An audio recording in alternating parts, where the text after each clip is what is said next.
청취자 여러분, 안녕하셨어요? 일주일 동안 여러분의 모든 가정이 편안하시고 또 섬기시는 교회가 주안해서 편안하셨는지요? 또 이렇게 다시 말씀을 나누게 돼서 하나님께 감사를 드립니다. 지난번 2주에 나누어서는요, 건강한 남편의 직분에 대해서 생각해 보았습니다. 오늘은 건강한 아내의 직분에 대해서 생각해 보도록 하겠습니다. 창세기 2장 18절에는 이런 말씀이 있습니다.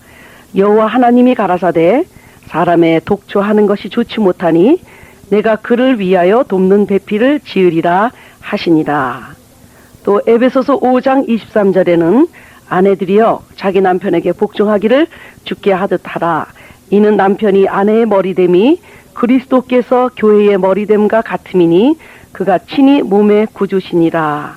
이런 말씀들이 있습니다.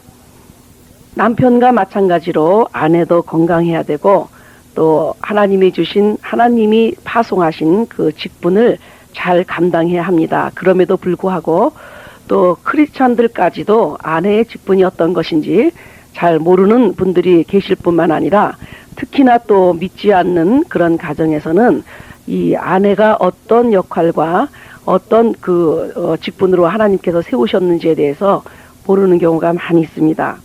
그리고 또한 그 건강한 아내가 되기 위해서는 우리가 과거에 또 상처 때문에 건강한 아내의 역할을 감당하지 못하고 역기능에 빠지는 그런 역기능적인 아내가 되는 경우가 많이 있습니다.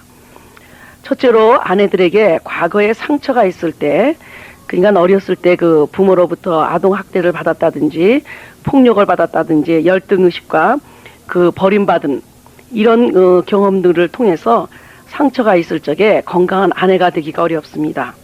또한 현재의 상처가 있을 때 부부 사이의 갈등이라든지 가난함이라든지 무시받음이라든지 멸시라든지 비인간적인 대우라든지 연합을 방해하는 많은 그런 어떤 이유들로 인해서 아내들이 건강한 아내가 될 수 없는 경우가 많이 있습니다. 그 다음에 특히 또 그 아내들에게 쉽게 들기 쉬운 그런 질병이 있다고 한다면 일상성의 허무함이라는 것입니다.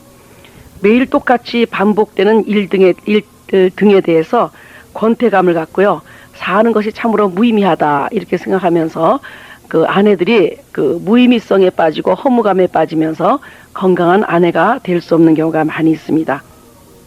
또한 그 과거에 어떤 다른 사람 상대방하고 이렇게 사랑을 하다가 버림을 받았다든지 아니면 그때 어떤 깊은 관계를 맺었다든지 이런 어떤 그런 과거도 건강한 아내로 살아가는데 방해하고 있습니다.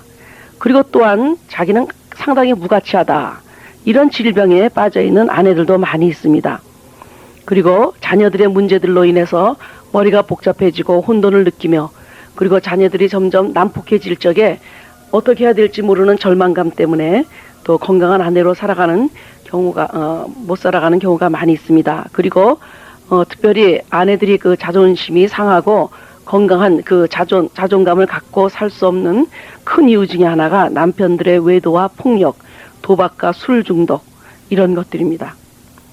그러므로 가정에서 정말 하나님께서 아내에게 주신 특권이 있고 직분이 중요한 직분이 있음에도 불구하고 정말 이러한 상처들로 인해서 건강하게 자라나지 못할 뿐만 아니라 그 좋은 관계를 맺지 못해서 역기능적인 아내의 자리로 떨어지는 경우가 많이 있습니다.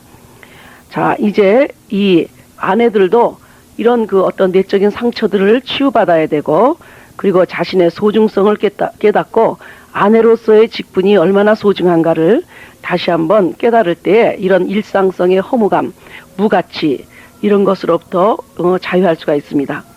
그러므로 남편이나 아내나 사실 내가 누군가라는 것을 해결받아야 하고 그래서 내가 누군가라는 것을 분명히 알을 때 하나님이 나에게 준 어떤 직분이 무엇인가를 분명히 알을 때 내가 무엇을 해야 하는지 알게 되는 것입니다. 그래서 being의 문제, 존재에 대한 문제와 doing의 문제가 중요한 것입니다.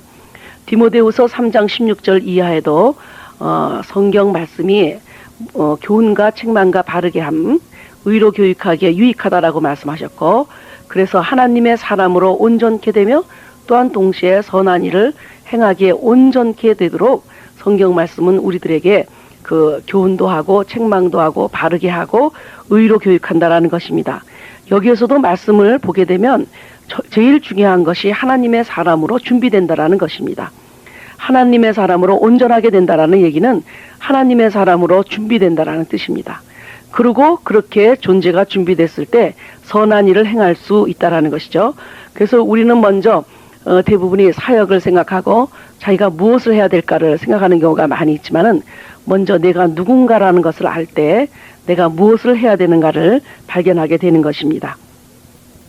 그러면은 성경에 나타난 그 아내의 직분은 어떤 것인지 한번 생각해 보도록 하겠습니다. 네, 아내는 한 남자의 아내입니다. 우리가 이 한 남자의 아내다라는 말이 참 어떻게 이렇게 분명하게 들려오지 않을 수도 있겠습니다. 그런데 아내들이 결혼하고도 자기가 뭐 애인이 있다든지 아니면 다른 남자를 마음에 품고 있다라든지 그래서는 성경적인 의미의 진정한 아내가 될 수 없다라는 것입니다. 아내는 한 남자의 아내일 뿐입니다. 여러 남자의 아내가 될 수 있는 것은 아닙니다. 요사이 많은 아내들이 또 이렇게 부정한 일들을 하고 또 그걸 보이프렌드를 두고 그러면서 남편과 보이프렌드를 동시에 두고 있는 많은 아내들이 있다라고 하는데 이러한 것들이 진정한 남편과 아내가 연합하는데 방해물이 되고 있습니다. 물론 남편들도 한 아내의 남편인 것입니다. 여러 아내를 둘 수 있다든지 여러 애인을 둘 수 있다라고 생각할 때 이 성경적인 남편이 될 수 없는 것처럼 아내도 한 남편에게 한 아내로서 존재하는 것입니다. 그 다음에 아내가 되기 위해서 우리가 중요하게 알아야 될 한 직분이 있는데 아내는 남편에게 하나님의 도움을 주는 배필이라는 것입니다. 단순히 도움을 주는 그런 배필이라기보다는 하나님의 도움을 준다라는 것입니다. 이 말씀을 우리가 잘 이해해야 되겠는데요. 그 하나님께서 처음에 남편을 만들었잖아요. 그래서 남자를 먼저 만들고 그리고 그 안에 갈빗대를 뽑아서 아내를 만들었는데 그 아내를 만들기 전에 주님께서 이 남편이 너무 고독해 보인다. 남자가 너무 홀로 있는 것이 고독해 보인다. 그러므로 배필을 만들어 주시겠다고 하셨는데 그 배필이라는 돕는 배필이라는 그 말씀이 바로 에제르라는 말씀인데 그 에제르라는 히브리어는 하나님이 인간을 도울 때 사용했던 하나님이 인간을 돕는 자다 도움이다라고 할 때 쓰여지는 말이 에제르입니다. 그러므로 성경에 나오는 그 말 중 에제르라는 말은 항상 하나님이 인간을 도울 때 사용되었습니다. 그런데 아내를 그런 에제르라는 말을 사용하면서 하나님의 도움으로 남편을 돕는 그런 아내로 우리가 묘사되고 있는데요. 자, 우리가 돕는다라는 것을 한번 생각해 볼 때요. 우리가 물질로 다른 사람을 돕는다 그럴 때 우리가 물질이 있어야 됩니다. 또 시간으로 돕는다 그럴 때 우리에게 시간이 있어야 됩니다. 다른 사람들에게 우리가 지식으로 돕는다 그럴 적에도 우리가 또 지식이 있어야 되는 것입니다. 그러므로 무엇을 돕는다라고 그럴 적에는 있는 자가 없는 자를 돕는 것입니다. 여러분, 우리가 누구를 사랑한다 그럴 적에도 사랑이 있어야 돕는 것입니다.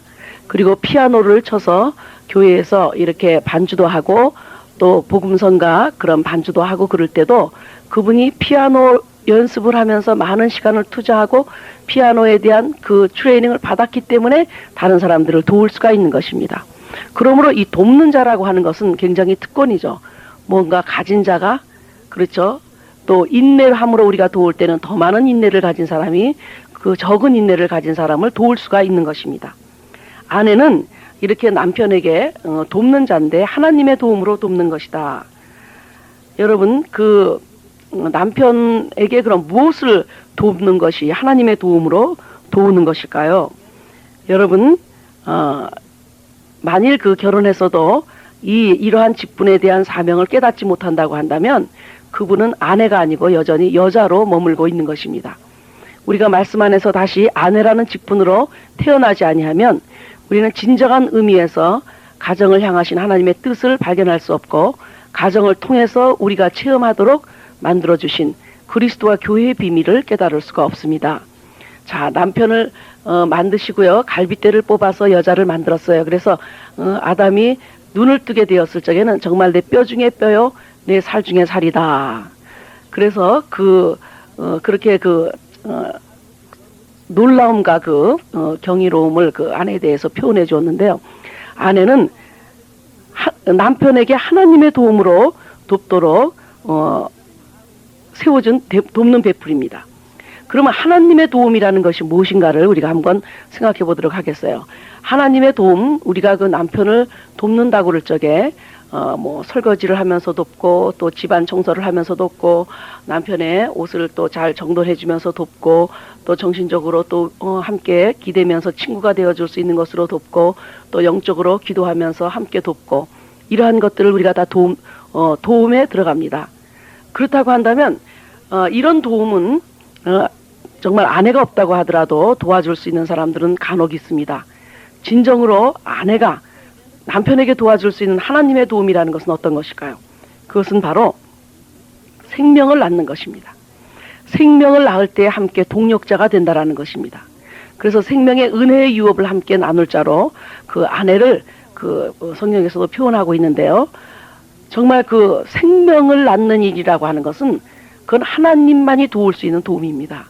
그래서 우리가 그 아내로 남편에게 도울 때 여러 가지로 도와야 됩니다. 육체적인 도움, 정신적인 도움, 영적인 도움. 그 가운데 정말 중요한 그 하나님의 도움이라고 하는 것, 하나님께서만이 도울 수 있는 도움, 그것이 생명에 관한 것입니다.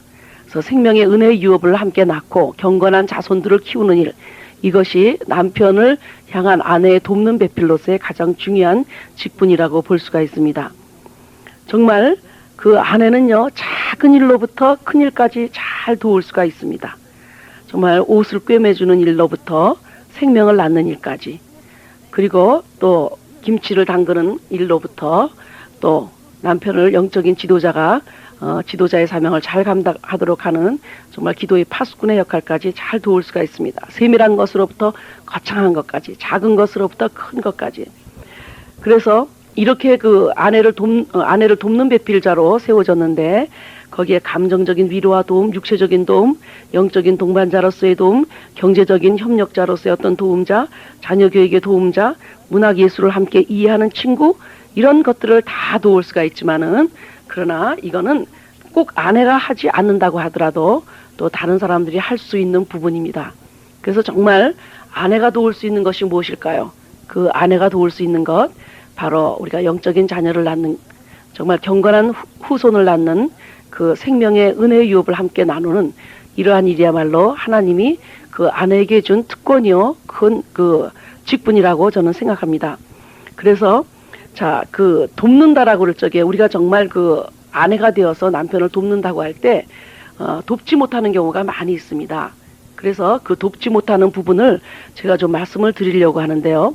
사단은 그 아내가 진정으로 남편을 돕는 배필의 사명을 감당하지 못하도록 할 뿐만 아니라 또 아내를 쓰러뜨려서 남편을 돕지 못함으로 말미암아 결과적으로는 생명의 은혜의 유업을 함께 나누지 못하도록 하는 그 전략을 사단이 쓰고 있습니다.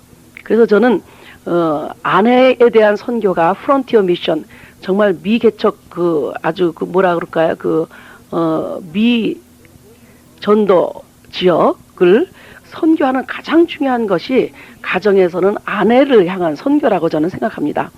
왜냐하면 아내가 쓰러지게 되면 남편이 쓰러지게 돼 있고, 남편이 쓰러지면 동시에 자녀들까지 쓰러지는 것은 당연하게 쓰러집니다.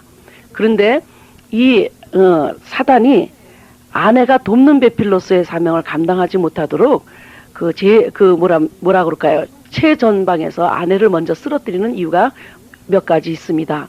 우리가 이것을 한번 생각해 볼 적에 정말 건강한 아내로서 그 아내의 직분을 감당한다는 것이 얼마나 하나님의 창조 사역에 중요한 것인가를 깨닫게 되리라고 생각합니다.